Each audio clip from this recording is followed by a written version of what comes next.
மதுரை மேற்கு சட்டசபை தொகுதிக்குட்பட்ட பிபி சாவடியில் 21 லட்சம் ரூபாய் மதிப்பீட்டில் சேவை மையம் அமைகிறது. இதற்கான பூமி பூஜை முன்னாள் அமைச்சர் செல்லூர் ராஜு தலைமையில் நடைபெற்றது. பேசும்போது ஒரு மேட்ச் நடக்கும்போது அவர் ஆடணும், ஆடாட்டினா அவங்கள பி டீம் தானே சொல்லுவோம் அப்படிங்கிறாங்க. மேட்ச் நடத்துறோம், அதுல இறங்கி அவங்க ஆடணும், ஆடலைன்னா அவங்கள பி டீம் தானே சொல்லுவோம்.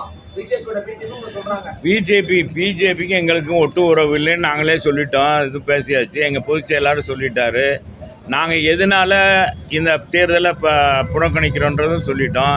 ரெண்டாவது, தேர்தல் முறையாக நடக்காது, தேர்தல் ஆணையம் கண்டுகொள்ளாது. இடைத்தேர்தல்னாலே புது புது யுக்திகளை கையாண்டு நம்ம திராவிட முன்னேற்ற கழகம் அது சட்டத்துக்கு புறம்பாக எல்லாமே செய்வாங்க. பணம் ஆறாக ஓடும். மக்களை எந்த வகையில் கவரணும் அந்த வகையில் கவர்வதற்கு ஏற்பாடு பண்ணுவாங்க.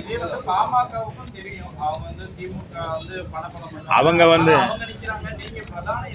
பிரதான கட்சி தான் அதில் பிரச்சனை. பிரதான கட்சி அவங்களுக்கெல்லாம் ஒன்றும் இல்லை. அதான் அவங்க தைரியம்லாம் ஒன்றும் கிடையாது. அவங்க ஓட்டு வங்கி எவ்வளோ இருக்குது, ஏன்னா இப்போ அவங்க அவங்க ஓட்டு எவ்வளோ நமக்கு இருக்குது அப்படின்னு தெரிஞ்சுக்கிறக்காக நிற்கிறாங்க. வேறு ஒன்றும் இல்லை. அவங்களுக்கே தெரியும் அது ஜெயிக்கிறோமா அப்படின்றது தெரியும். அவங்களோட ஓட்டு வங்கி எவ்வளோ இருக்குன்னு கண்டுபிடிக்கிறதுக்கு நிற்கிறாங்க.